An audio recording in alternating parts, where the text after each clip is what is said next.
নমস্কাৰ মৰমৰ ছাত্ৰ-ছাত্ৰীসকল। আজি মই তোমালোকৰ আসাম জাতীয় বিদ্যালয়ৰ ক্লাছ 6ৰ গণিত যোনটো তোমালোকৰ চেপ্টাৰ 3 লসাগু আৰু গসাগু হয়নে অনুশীলনী 3A কৰি দিবলৈ ওলাইছো। সো কোৱেশ্চন নম্বৰ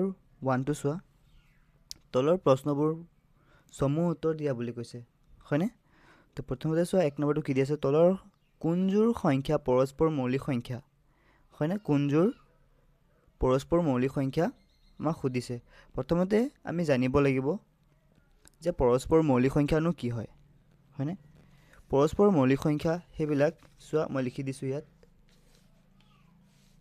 পৰস্পৰ মৌলিক সংখ্যা মানে হৈছে তোমাৰ কো-প্ৰাইম নাম্বাৰছ হয়নে।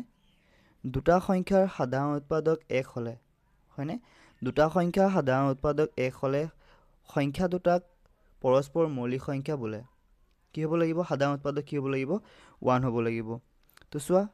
সাধাৰণ উৎপাদক 1 হ'ব লাগিব অনলি 1 হ'ব লাগিব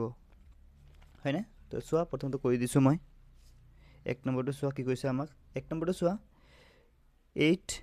10 9 10 হয়নে 6 8 ডি আছে 15 18 হয়নে। তো অপচনৰ ভিতৰত কোনটো হ'ব এটা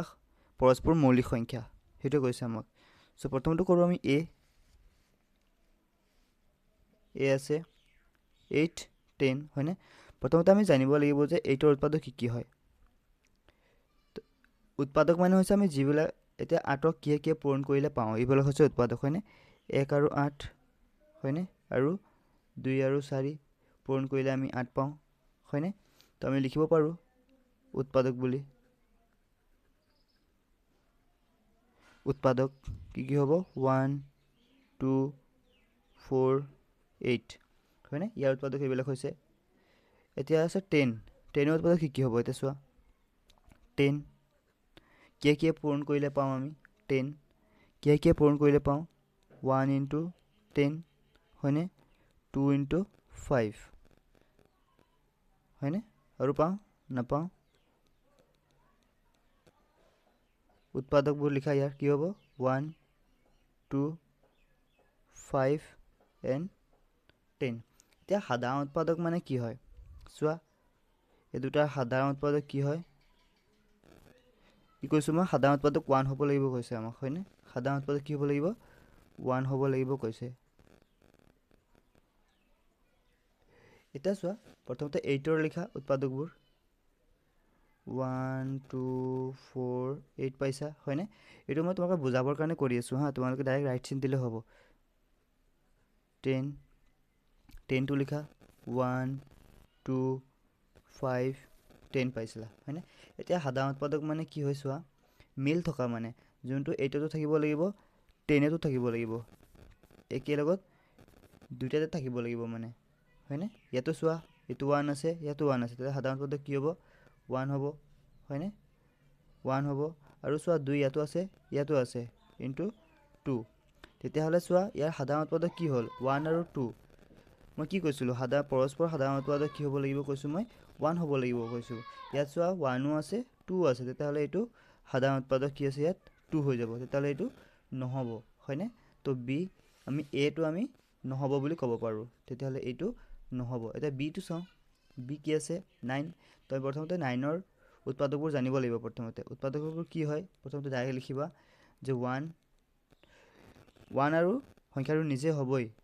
হয়নে আৰু 3 3 গুণ 9 হয়। তো ইয়াৰ উৎপাদক হৈছে 193। এটা 10 ৰ আমি পাইছো 10 ৰ কি পাইছো 1 2 5 and 10 হয়নে। এটা চোৱা ইয়াত সাধাৰণ উৎপাদক চোৱা কি আছে সাধাৰণ উৎপাদক মানে মিল থকা হয়নে কি আছে 1 1 ইয়াত 9 আছে ইয়াত 9 নাই ইয়াত 3 আছে ইয়াত 3 নাই তো কি আছে অনলি সাধাৰণ উৎপাদক 1 আছে। তেতিয়া হলে চোৱা কি কৈছিলো মই পৰস্পৰ সাধাৰণ উৎপাদক 1 হ'ব লাগিব কৈছে যেহেতু আমি ইয়াত 1 পাইছো তেতিয়া হলে কি হ'ব b is কাৰেক্ট হ'ব হয়নে b is কাৰেক্ট হ'ব। ইয়াৰ পৰস্পৰ মৌলিক সংখ্যা সাধাৰণ উৎপাদক 1 হৈছে তেতিয়া হলে পৰস্পৰ মৌলিক সংখ্যা কোনটো হ'ব এইটো হ'ব b is কাৰেক্ট হ'ব হয়নে। এতিয়া আহো 2 নম্বৰটো চোৱা তলৰ কোনটো মৌলিক সংখ্যা প্ৰথমতে আমি জানিব লাগিব যে মৌলিক সংখ্যা কি হয় হয়নে। তো চোৱা অপচন দিয়া আছে 115 139 161 ডি দিয়া আছে 203 তো ইয়াৰ ভিতৰত কোনটো হ'ব প্ৰথমতে জানিব লাগিব যে উৎপাদক মানে মৌলিক সংখ্যা মানে কি হয় সো মৌলিক সংখ্যা মানে কি হয় প্ৰাইম নাম্বাৰছ হয়নে তো চোৱা মৌলিক সংখ্যা মানে লিখি দিছো মই ইয়াত কি হয় মৌলিক সংখ্যা প্ৰাইম নাম্বাৰছ যিবোৰ সংখ্যাৰ মাত্ৰ দুটা ভিন্ন উৎপাদক থাকে এক আৰু আনটো সংখ্যাটো নিজে সেইবোৰ সংখ্যাক মৌলিক সংখ্যা বোলে কি কৈছে ইয়াত চোৱা যিবোৰ সংখ্যা মাত্ৰ দুটা ভিন্ন উৎপাদক থাকিব লাগিব কি থাকিব লাগিব কৈছে আমাক 1 আৰু আনটো নিজে থাকিব লাগিব কৈছে তো চোৱা এনে কি হ'ব 2 হ'ব হয়নে 2 হ'ব এনেকুৱা 2 হ'ব কাৰণ চোৱা 1 * 2 মানে পূৰণ কৰিলে 2 পাম আমি তো চোৱা সাধাৰণ উৎপাদক কি পালো আমি 1 আৰু সংখ্যাটো নিজে এটো চোৱা 1 আৰু 3 আৰু না যায় নহয় তো কি হ'ব ইয়া সাধাৰণ উৎপাদক 1 আৰু 3 5 7 এনেকুৱা কৰি আমি যিবিলাক আমাৰ মৌলিক সংখ্যা হয় সাধাৰণ উৎপাদক কি হ'ব লাগিব 1 আৰু সংখ্যাটো নিজে হয় এইবিলাক হৈছে আমাৰ মৌলিক সংখ্যা তো চোৱা তো প্ৰথমতে চোৱা তো ইয়াত চোৱা ডাইৰেক্ট আমি চাব পাৰো যে 115 উৎপাদক আছে ভিন্ন আছে কিন্তু ইয়াৰ মাত্ৰ দুটাহে আছে বিৰ হয়নে বিৰ মাত্ৰ দুটাহে আছে মই কৰি দেখাই দিছো চোৱা প্ৰথমতে উৎপাদকত ভাঙি লবা এনেকৈ ভাঙি লবা প্ৰথমতে চোৱা কিহে গৈ আছে প্ৰথমতে 5 গৈ আছে হয়নে 5 কৰা 5 2 10 5 3 15 তো চোৱা 5 23 হয়নে 5 আৰু 23 তো ইয়াৰ উৎপাদক কি হ'ব চোৱা 115 চোৱা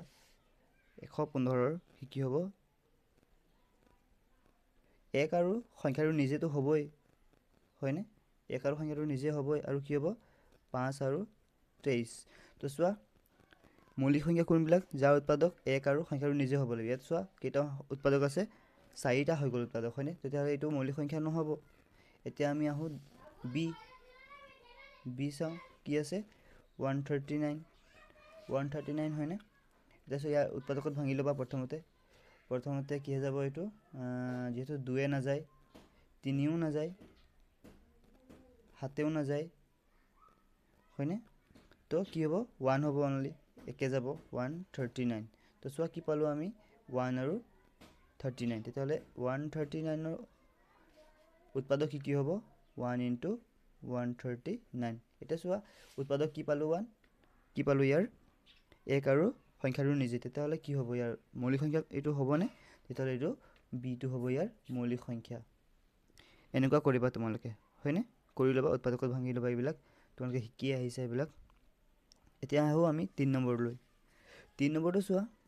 দুটা ক্ৰমিক স্বাভাৱিক সংখ্যাৰ গসাগু কি দুটা ক্ৰমিক স্বাভাৱিক সংখ্যাৰ গসাগু কৈছে আমাক হয়নে প্ৰথমতে আমি জানিব লাগিব যে গৰিষ্ঠ সাধাৰণ উৎপাদক মানে কি হয় HCF বুলি কয় হয়নে কি হয় 3 নম্বৰটো চোৱা দুটা ক্ৰমিক কৈছে হয়নে ক্ৰমিক মানে হৈছে 1 হলে 2 হ'ব 2 হলে 3 হ'ব এইবিলাক হয় সিৰিয়ালি নাম্বাৰ বিলাক হৈছে ক্ৰমিক তো স্বাভাৱিক সংখ্যাৰ গসাগু কি হ'ব বুলি কৈছে হয়নে দুটা ক্ৰমিক স্বাভাৱিক সংখ্যাৰ গসাগু কি তো স্বাভাৱিক সংখ্যা কোনবিলাক যোনবিলাক হৈছে 1 ৰ পৰা আৰম্ভ হয় হয়নে স্বাভাৱিক সংখ্যা 1 2 3 4 অসংখ্য আছে স্বাভাৱিক সংখ্যা হয়নে প্ৰথমতে জানিব লাগিব যে ক্ৰমিক স্বাভাৱিক সংখ্যা কি হয় তো চোৱা 3 নম্বৰটো চোৱা 3 নম্বৰ লিখি দিছো মই স্বাভাৱিক সংখ্যা কৈছে ধৰি লোৱা মই 1 লৈছো 1 ক্ৰমিক বুলি কৈছে 1 আৰু 2 লৈছো তো ইয়াত গসাগু ওলাবলৈ কৈছে তো চোৱা প্ৰথমতে গসাগু মানে হৈছে গৰিষ্ঠ সাধাৰণ উৎপাদক হয়নে তো প্ৰথমতে 1 ৰ উৎপাদকবোৰ কি হ'ব 1 আৰু 1 হ'ব হয়নে 1 আৰু 1 হ'ব আৰু 2 ৰ উৎপাদক কি হ'ব 1 আৰু 2 হ'ব 1 আৰু 2 হ'ব হয়নে 1 আৰু 2 হ'ব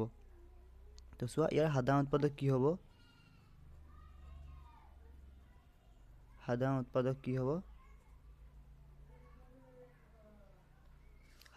কি হ'ব তো চোৱা সাধাৰণ উৎপাদক মানে কি হয় মিলি থকাটো হয়নে ইয়াতো 1 আছে ইয়াতো 1 আছে তো চোৱা 1 ইয়াত আছে আৰু ইয়াত 1 নাই 2 আছে 2 নাই তেতিয়াহ'লে কি হ'ব ইয়াৰ সাধাৰণ উৎপাদক 1 হ'ব হয়নে 1 হ'ব মানে এইটো হৈছে তোমালোকৰ HCF হয়নে এইটো হ'ব তোমালোকৰ HCF তেতিয়াহ'লে কি হ'ব এনসাৰটো 1 হ'ব হয়নে এনসাৰ কি হ'ব 1 তোমালোকে লিখিব পাৰা যে ইয়াত কি হ'ব এনসাৰটো দুটা ক্ৰমিক স্বাভাৱিক সংখ্যাৰ গসাগু কি হয় 1 হয় এইটো মনত থৈ দিবা এটা আমাক কৈছে দুটা ক্ৰমিক যুগ্ম সংখ্যাৰ গসাগু কি হয় দুটা ক্ৰমিক যুগ্ম সংখ্যাৰ গসাগু কি হয় আমি চাব লাগিব দুটা ক্ৰমিক যুগ্ম সংখ্যা কৈছে যুগ্ম সংখ্যা কোনবিলাক যিবিলাক 2 এৰে হৰণ কৰিব পাৰি আমি হয় যুগ্ম সংখ্যা সো লৈ লোৱা প্ৰথমতে 4 নম্বৰটো চোৱা 4 নম্বৰটো চোৱা যিকোনো ল'ব পাৰা তোমালোকে 2 আৰু 4 লৈছো মই 2 আৰু 4 লৈছো 2 এটা যুগ্ম সংখ্যা হয় 4 এটা যুগ্ম সংখ্যা হয় হয়নে তে প্ৰথমতে 2 আৰু 2 উৎপাদকবোৰ লিখি লোৱা প্ৰথমতে যেটা গসাগু ওলাবলৈ কৈছে হয়নে 2 উৎপাদক কি হ'ব 1 আৰু 2 হয়নে 4 কি কি হ'ব চোৱা 4 2 * 2 হয়নে 2 * 2 আৰু হ'ব কি হ'ব 1 আৰু 4 হ'ব হয়নে 1 আৰু 4 হ'ব তেতিয়া হলে চোৱা 2 উৎপাদক কি হ'ব 1 হ'ব 2 হ'ব হয়নে তেতিয়া 4 উৎপাদক কি হ'ব 2 হ'ব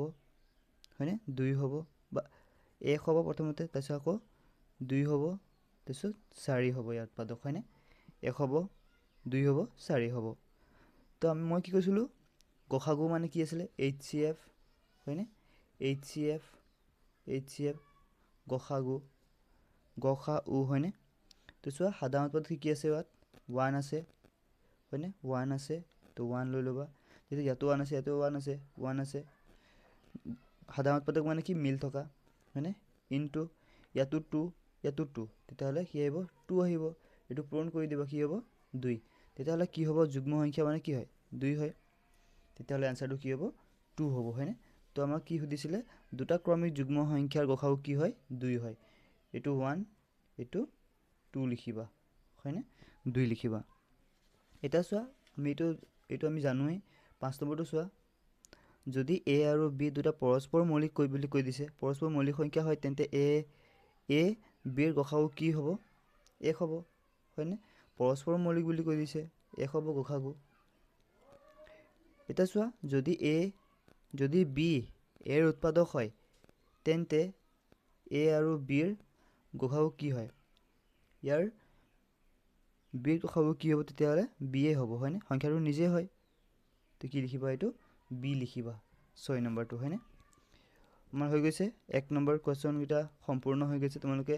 বুজি নাপালে ভালকে আৰু এবাৰ চাই লবা আৰু কোনটো বিষয়ত লাগে তোমালোকে কমেন্ট কৰি জনাই দিবা ভাল লাগিলে লাইক কৰিবা শেয়াৰ কৰিবা ভিডিওটো এতিয়া আমি আহো কোৱেশ্চন নম্বৰ